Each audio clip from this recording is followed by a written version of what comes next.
கண்ணும்மை அழைத்தவர் கரமதை பாரவர் கைவிடாதிருப்பார். கண்ணுன்னை அழைத்தவர் கரமதை பாரவர் கைவிடாதிருப்பார். ஆண்டுகள் தோறும் உனக்கவர் அளித்த ஆசிகளை எண்ணிப்பார் எண்ணிப்பார் எண்ணிப்பார் என்றும் அதை எண்ணிப்பார். காப்பார் உன்னை காப்பார் காத்தவர் காப்பார் இன்னும் இனிமேல் காத்திடுவார். கலங்காதே மனமே காத்திடுவார். இயேசு கிறிஸ்துவின் இடையற்ற நாமத்தில் என் அன்பின் வாழ்த்துக்கள். தேவ சமூகத்தில் திரும்ப சேரும்படியாய் கர்த்தர் நமக்கு கொடுத்த பெரிய பாக்கியத்திற்காக நான் அவரை துதிக்கிறேன். இன்றைக்கும் நான் வேத வசனத்திலிருந்து ஏசாயா தீர்க்கதரிசன புஸ்தகம் 35வது அதிகாரம் 4வது வசனத்தை நம்முடைய நினைவிலே கொண்டு நமக்கென்று வைக்கப்பட்ட கிருபைகளில் ஒன்றையும் நாம் எழுந்து போகாமல் பெற்றுக்கொள்ள கர்த்தர் நம்மோடு இடைப்படுவாராக. மனம் பதறுகிறவர்களை பார்த்து அவர் சொல்லுகிற ஒரு வார்த்தையை அந்த பாகத்தில் நாம் வாசிக்கலாம். இன்றைக்கு தேவ ஜனங்கள் எண்ணி பார்க்கும் பொழுது உண்மையாய் ஒரு புறத்தில் சஞ்சலம் அவர்களை மூடிக்கொள்ளுகிற போர்வை போல் இருக்கிறதை நாம் அறிவோம். எவ்வளவு ஆறுதலான வார்த்தைகளை வாசித்தாலும் அந்த வார்த்தைகள் அவர்களுக்கு சரியானபடி ஆறுதலாய் அமைய முடியாமலே இருக்கிறதை நாம் உண்மையாய் உணர முடியும். எத்தனை ஆறுதலான பிரசங்கங்களை கேட்டாலும் கேட்கிற நேரத்தில் ஒருவேளை நம்முடைய மனது ஆறுதலானாலும் அடுத்த நிமிஷம் அந்த ஆறுதல் அப்படியே நம்மை விட்டு அற்று போகிறதை நாம் உணர முடிகிறது. காரணம், தேவ ஜனங்கள் ஏன் இப்படிப்பட்ட நெருக்கத்திற்குள் மாறுகிறார்கள் என்பது அநேகருடைய கேள்வி. வேதம் சொல்லுவதெல்லாம் ஆறுதல், சமாதானம், வேதம் சொல்லுகிற அடுத்த காரியங்கள் தேற்றப்படுகிற உண்மை, தேர்தலாய் காணப்படுகிற இவைகள் எல்லாம் அடுக்கடுக்காய் வருகிறது. அதில் விசேஷமாக சில குறிப்பாக ஆறுதலின் வார்த்தைகளையே தேடி அடைவோம். எங்கு ஒரு ஆறுதல் வார்த்தை கிடைக்குமோ, எப்படி ஆண்டவர் சொல்லுகிறார் என்று சொல்லுவார்களா, ஆண்டவர் எப்படியாவது பேசுவாரா என்று சொல்லுவாரா, ஆண்டவர் இதை உனக்கு காண்பித்தார் என்று சொல்லுவாரா, இப்படி ஏக்கத்தோடு பார்க்கிற அநேக குடும்பங்கள், அநேக இடங்கள், அநேக கர்த்தருடைய ஜனங்கள் இன்று வரைக்கும் உண்டு. ஆனால் அவர்களுடைய அனுபவத்தில் அவர்கள் எப்படிப்பட்ட மனநிலையில் இருந்தாலும் வேதம் சொல்லுகிற வார்த்தை நீங்கள் கவனிப்பீர்களானால் மனம் பதறுகிறவர்களை பார்த்து அவர் சொல்லுகிறார். இந்த மனம் பதட்டம் என்கிற ஒரு நிலைமை வழக்கமாகவே ஒரு சூழ்நிலைகள் மாறி அடுத்து இனி தப்பி பிழைப்போம் என்கிற நம்பிக்கை அற்றுப்போகும் பொழுது இப்படிப்பட்ட சம்பவங்கள் எல்லாம் நம்மை சூழ்ந்து கொள்கிறது. மனப்பதட்டம், மனதினுடைய அங்கலாய்ப்பு, மனதிற்குள் தோன்றுகிற எண்ணங்கள், என்ன செய்தால் இதற்கு ஒரு தீர்வு, இதற்கு ஒரு முடிவு என்று சொல்ல முடியாமல் இருக்கிற சூழ்நிலைகள் அவனை சூழும் பொழுது கதறுகிறார்கள். ஐயோ அதமானேன் என்று கதறுகிற ஒரு அனுபவம், அடுத்து ஐயரை மடிந்து போகிறோம் என்று கதறுகிற அனுபவம், இனி தப்பி பிழைக்க மாட்டோம் என்று சொல்லி எல்லாம் நம்பிக்கை அற்றுப்போகிற நிலைமைகள். இந்த நிலைமைகளில் நான் வேத வசனம் சொல்லுகிற வார்த்தைகளை நாம் உற்று கவனிப்போமானால் மனம் பதறுகிறவர்களை பார்த்து அவர் சொல்லுகிற திடமான வார்த்தைகள் உண்டு. இந்த வார்த்தைகளை எப்படி நமக்குள் செயல்பட செய்வது, நான் ஒரு சிலரை மாத்திரம் நம்முடைய நேரத்திற்குள்ளாக நான் உங்களுக்கு காண்பிக்க விரும்புகிறேன். நீங்கள் வேத வசனத்தை வாசிப்பீர்களானால் ஆதியாகமம் 32ஆம் அதிகாரம் 26வது வசனத்தில் ஒரு சம்பவத்தை உங்கள் நினைவிற்கு கொண்டு வாருங்கள். யாக்கோபு தன்னுடைய சர்வசேனையோடு கூட புறப்பட்டு போகிறார்.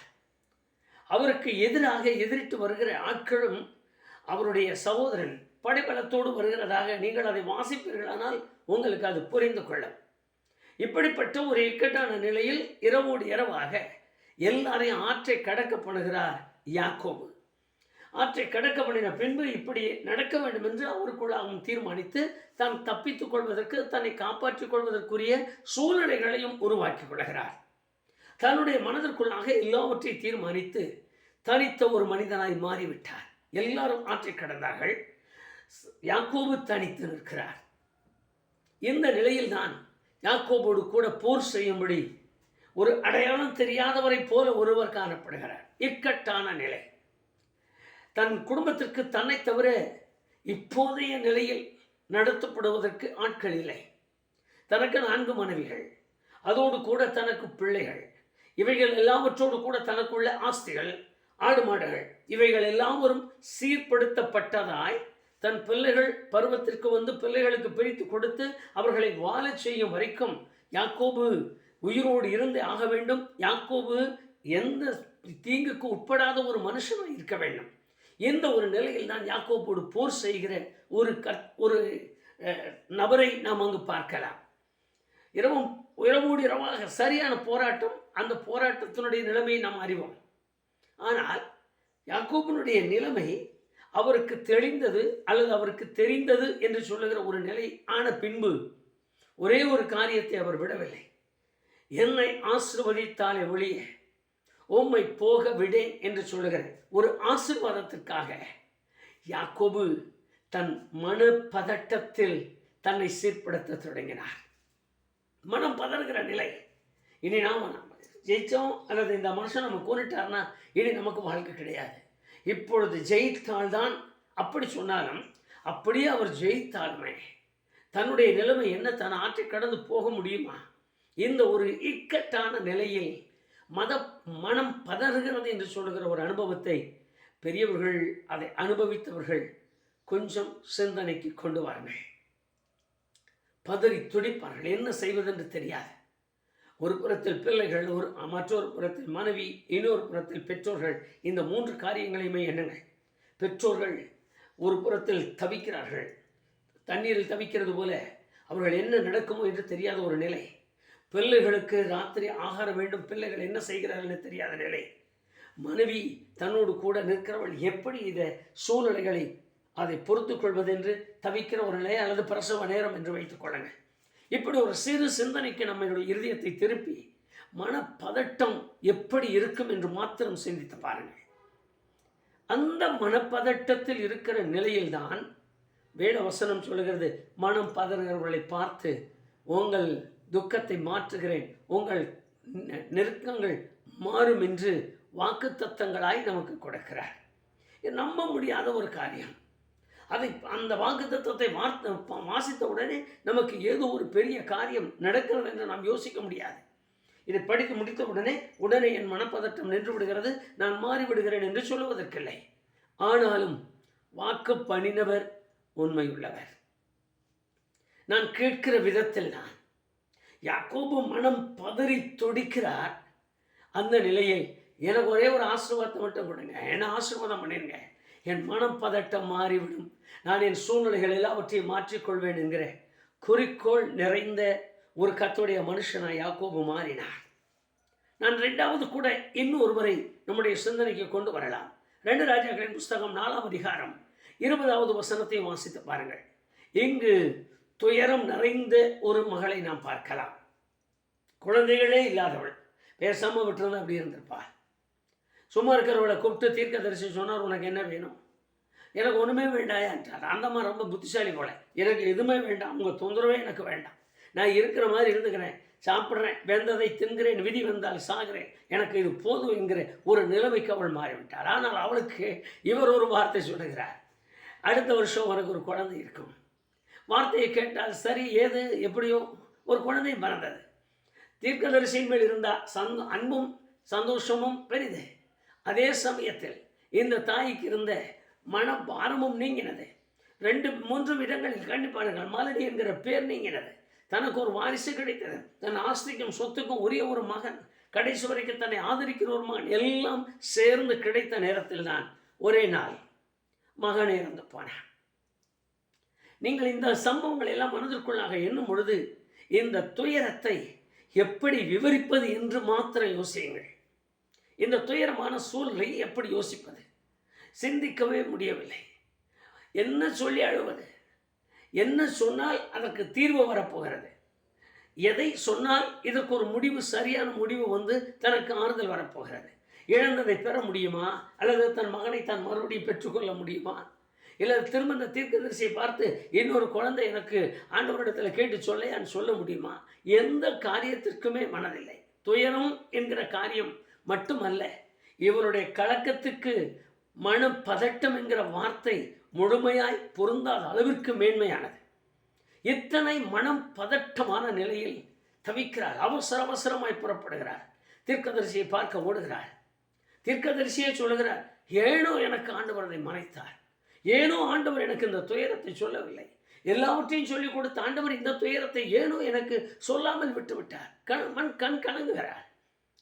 ஆனால் சொல்லுகிறார், போ, இது ஒரு பெரிய காரியம் இல்லை, ஓடு வேகமாக போ, நான் ஒரு தீர்க்கதரிசி சொல்லுகிறேன், பிழைச்சுக்குவான். அந்த தாய் செய்த அந்த காரியத்தை கவனிங்கள்.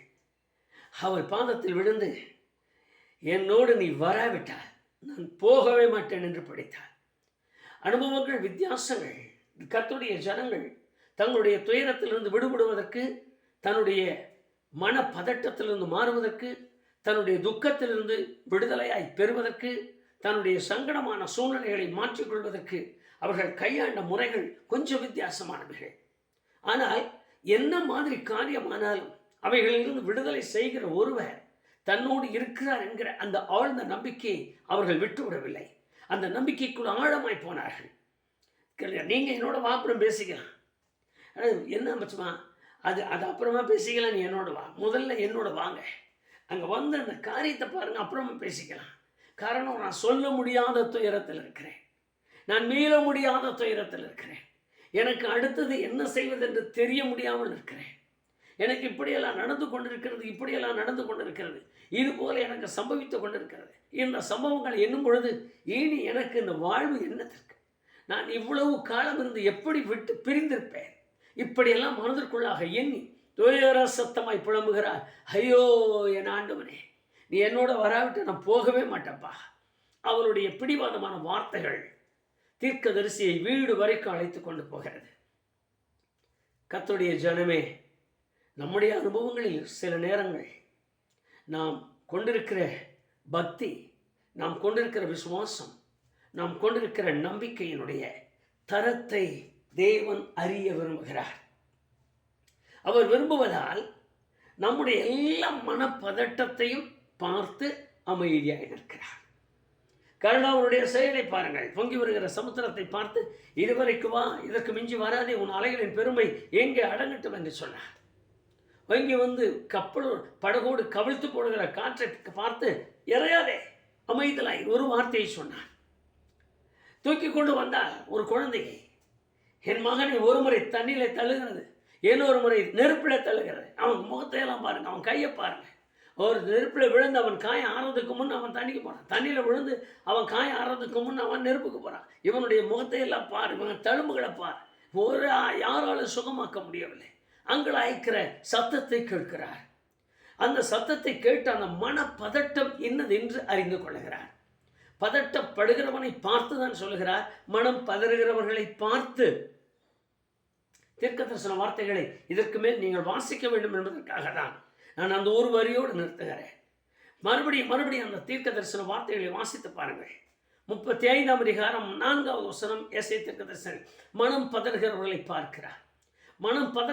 பார்க்கிறார். என்னை கேட்டுக்கொண்டிருக்கிறேன் என் அன்பு சகோதர சகோதரி, ஒருவேளை நம்முடைய சூழ்நிலைகள், நம்முடைய சந்தர்ப்பங்கள், நமக்கு இருக்கிற நெருக்கமான நிலைமைகள், அதோடு நம்மோடு போராடுகிற போராட்டங்கள், நம்முடைய சரீரத்தில் தோன்றியிருக்கிற வியாதிகள், நம்முடைய சரீரத்தில் காணப்படுகிற மருத்துவனால் கைவிடப்பட்ட நிலைமைகள், இனி இதற்கு மருந்து கிடையாது, இதற்கு மாத்திரை கிடையாது, இனி இதை சுகமாக்க முடியாது, உயிருள்ள வரைக்கும் இது இப்படித்தான் வாழ வேண்டும் என்று சொல்லுகிற ஒரு பரிதாபமான நிலைமை எப்பொழுதெல்லாம் வருகிறதோ அப்பொழுதெல்லாம் என்னுடைய மனம் பதறுகிற என்னை அவர் பார்க்கிறார் என்ற அடையாளம்.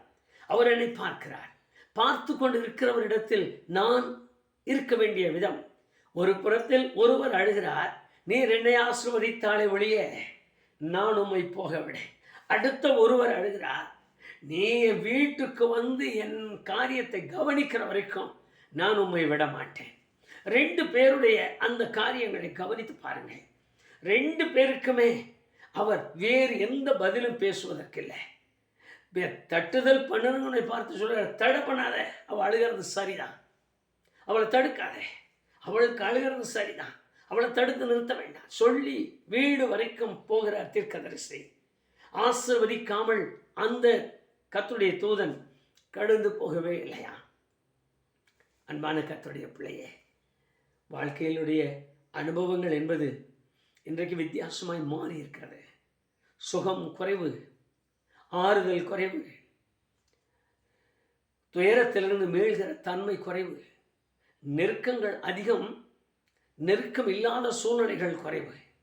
ஒன்றை ஆரம்பித்தால் இன்னொன்று, ஒன்று முடியும் பொழுது இன்னொன்று, ஒன்று சரி பரவாயில்ல இது சரிதான் என்று எண்ணும்போது இன்னொன்று தொடங்குகிறது. இவைகள் எல்லாம் நம்முடைய வாழ்க்கையில் நமக்கு ஒரு சுழல் போல சுற்றி கொண்டே இருக்கிறது. சுற்றி கொண்டே இருக்கிற இந்த நேரத்தில் தான் என்னுடைய மனப்பதட்டத்தை பார்க்கிற ஒருவர் இருக்கிறார் என்பதை முதலாவது மறந்துவிடக்கூடாது. நான் வேதத்தை வாசிக்கிறேன், ஜெபிக்கிறேன், ஆண்டவருடைய சமூகத்தை பார்க்கிறேன், போகிறேன் என்கிற ஒரு அனுபவம் கர்த்தருடைய பிள்ளையின் வாழ்க்கையில் ஒரு நாளும் இருக்கக்கூடாது. அதற்கு காரணம் என்னவென்றால், நான் பதறும் பொழுதெல்லாம் என்னை பார்க்கிற ஒருவர் இருக்கிறார், நான் கதறும் பொழுதெல்லாம் என்னை கேட்கிற ஒருவர் இருக்கிறார். நான் வேத புஸ்தகத்துக்குள்ள அநேகரை உங்களுக்கு அடையாளம் காட்ட முடியும். நான் கண்ணீர் விடும் பொழுதெல்லாம் என்னை கேட்கிற ஒருவர் இருக்கிறார். நான் துக்கத்தோடு வாழும் பொழுதெல்லாம் என்னை பார்க்கிறவர் இருக்கிறார். நான் கண்ணீர் விடும் பொழுது அதை தன் துருத்திகளில் நிரப்பின பின்பு எனக்கு ஆசீர்வாதத்தை தரும்படி காத்திருக்கிற ஒருவர் இருக்கிறார். இந்த உள்ளான உணர்வு கர்த்தருடைய பிள்ளைகளின் வாழ்க்கையில், கர்த்தருடைய பிள்ளைகளின் நடைமுறையில், கர்த்தருடைய பிள்ளைகளின் இருதயத்தில், கர்த்தருடைய பிள்ளைகளின் எண்ணத்தில் அவர்களை விட்டு நீங்கி விடக்கூடாது. காரணம் என்ன பதட்டமானாலும் சரி, யாக்கோபு பதறி துடித்து சொல்லுகிறார். யாக்கோபுக்கு உள்ளவைகள் எல்லாம் ஆற்றை தாண்டி விட்டது. தனித்து நிற்கிற யாக்கோபு, என்ன நடந்திருக்கிறது என்று தெரியலாங்க. யார் என்ன பேசியிருக்கா, யார் என்ன சொல்லியிருக்கா, எப்படி குழப்பங்கள் இருக்குன்னு தெரியாது. மனம் பதறுகிற அவர் சொல்லுகிறார், என்னை ஆசீர்வதிங்க, எல்லாமே சீராயிரும்.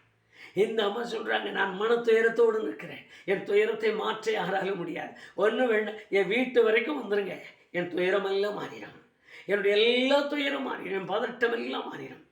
கூப்பிட்டார். தேவன் தம்முடைய பிள்ளைகளின் மேல் அக்கறை கொண்டு நடத்தின அதிசயங்களை அப்படியே சிந்தைக்கு கொண்டு வாருங்கள். அந்த சிந்தையோடு கூட இன்றைக்கு நாமும் கூட அவருடைய முகத்தை பார்க்கலாமா? வானத்துக்கும் பூமிக்கும் ஆண்டவரே, உம்முடைய முகத்தை பார்க்கும்படி நாங்கள் திரும்ப எங்கள் கண்களை உமக்கு முன்பாக ஏறெடுக்கிறோம். நாங்கள் வேதத்தில் வாசித்த அந்த வேத பாகத்தை நினைக்கிறோம். மனம் பதறுகிறவர்களை பார்த்து நீர் சொல்லிக் கொடுத்த அந்த வாக்கு தத்தங்களை இப்பொழுது எங்களுடைய நினைவிற்கு கொண்டு வருகிறோம். நாங்கள் இப்பொழுது வாசித்தது போல, யாக்கோபை போல, ஆண்டவரே தன் மகனை சாக கொடுத்த அந்த அருமையான மகளைப் போல, யாரெல்லாம் துடிப்பு மிக்கவர்களாக, துக்க நிறைந்தவர்களாக, மன பதட்டம் உள்ளவர்களாக, சஞ்சலத்தில் அடுத்து எனக்கு என்ன செய்வதென்று தெரியவில்லை, இதற்கு வழி என்ன என்று தெரியாமல் ஏங்கி தவிக்கிறவர்களாக நிற்கிற ஒவ்வொருவரோடும் உம்முடைய கண்ணோக்கமாக இருக்கட்டும். ஒவ்வொருவரோடும் உடைய கண்ணோக்கமாக இருக்கட்டும். கர்த்தாவே, ஒவ்வொருவருடைய முனுகள் சத்தம், ஒவ்வொருவருடைய விண்ணப்பம், ஒவ்வொருவருடைய ஜெபத்தையும் மறவாமல் கேட்பீராக. அவருடைய மனப்பதட்டம் இந்த நாளோடு நிற்கத்தக்கதாக ஆசீர்வதிக்க வேண்டியவர்களை ஆசீர்வதியும். யாரோடு கூட போய் உயிர்ப்பித்து கொடுத்து உமது மகத்துவத்தை விளங்க பண்ண வேண்டும் என்று விரும்பி இருக்கிறீரோ, யாருடைய வாழ்க்கையில் சமாதானம் செத்து, சந்தோஷம் செத்து, ஆண்டவரே அவருடைய வாழ்க்கையில் இருக்கிற நிம்மதி செத்து போனதை போல காணப்படுகிறதோ, அங்கெல்லாம் இந்த ஜெப வேலை முடிவதற்கு முன்பு நீர் அவர்களோடு சென்று எல்லாவற்றையும் உயிர்ப்பிக்க செய்வீராக. சமாதானம் உயிர்ப்பிக்கப்படட்டும், சந்தோஷம் உயிர்ப்பிக்கப்படட்டும், மகிழ்ச்சி உயிர்ப்பிக்கப்படட்டும். ஒரு இனந்தெரியாத மகிழ்ச்சி அவர்கள் உள்ளத்தை நிறைக்கட்டும். தேவன் எங்களுக்கு சகாயராய் இருந்தார் என்று சொல்லும்படி அற்புதங்கள் நடக்கட்டும், அதிசயங்கள் நடக்கட்டும். மகிமையினாலே அவர்கள் உள்ளம் பதட்டங்கள் மாறி சமாதானம் பெறட்டும். அப்படிப்பட்ட கிருபையுடைய பிள்ளைகளுக்கு விளங்க செய்து ஆசீர்வதியும். இயேசு கிறிஸ்துவின் நாமத்தில் ஜெபிக்கிறேன் பிதாவே, ஆமென். மனம் பதறுகிறவர்களை பார்த்து ஆசீர்வதித்து மேன்மைப்படுத்துகிற சர்வபலமுள்ளவர் உங்கள் நிலைமைகளையும் கண்டு ஆசீர்வதித்து மேன்மைப்படுத்துவாராக. ஆமென், ஆமென்.